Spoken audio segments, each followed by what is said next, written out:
Welcome back to Over 55. I'd like to introduce Brian Field, who's the Doctor of Audiology at Meridan Hearing Center. I got it right, Brian? You got it absolutely correct. Excellent. Well, thank you for coming on the show. This is Hearing Month. Yes. May is Speech and Hearing Month. It's been that way for as long as I can remember. Oh, that's good to know. Maybe you can tell us a bit about it, because I'm at that age where I know I'm having some hearing difficulties, and I'm sure I'm not alone. You're not alone, and that's part of the baby boomer group, and the statistics out there would say that about 50% of people over age 60 have a significant hearing loss.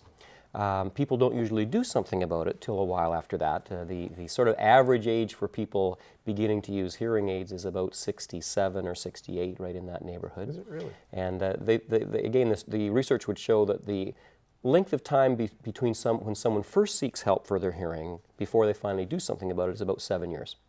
So people are slow to be convinced that they need to do something, even in the face of having difficulty.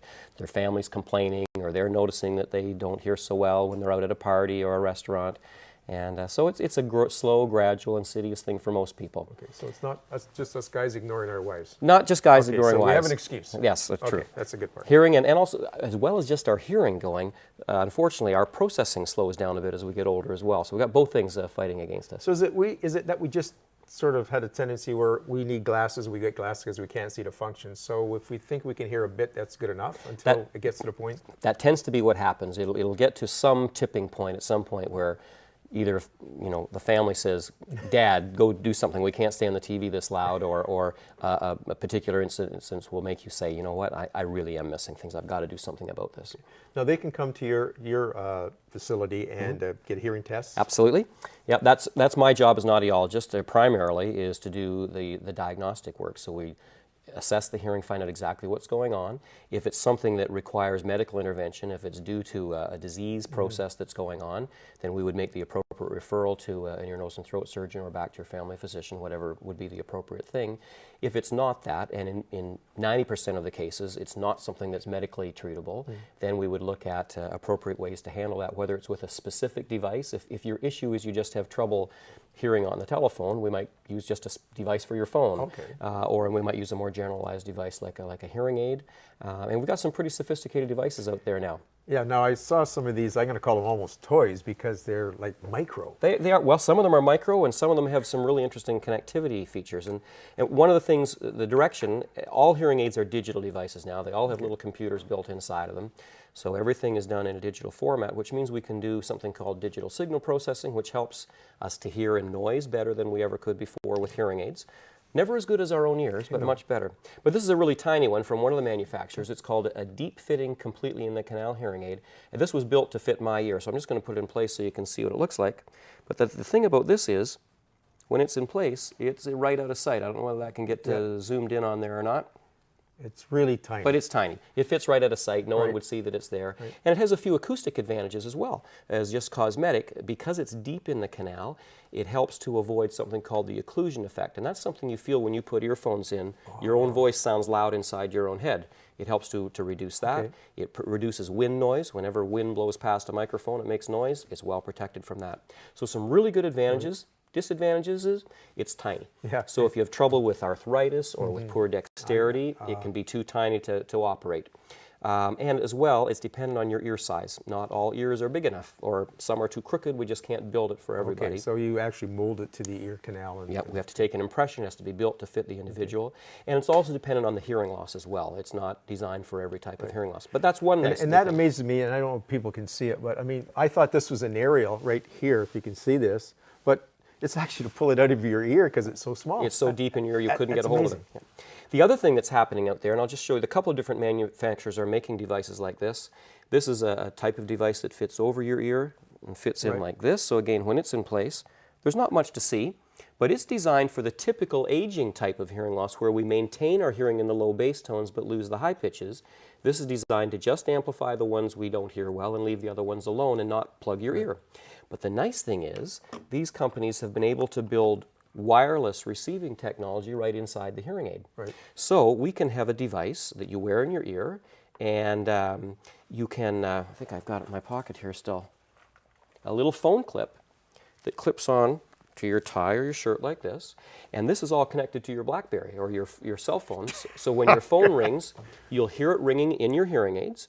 You touch this and say, hello, this is your microphone for talking, and the sound comes right through your hearing aids. So it allows you to have your wireless Bluetooth so you can drive and talk without having to take hearing aids off and putting on another device. So for some of our younger hearing impaired people who are still busy in the business world, great device. That's incredible technology. As well, little device like this that can plug into your TV can send the audio signal wirelessly out to the hearing aid. So you can sit there in the room and you can set the TV where you want it to be.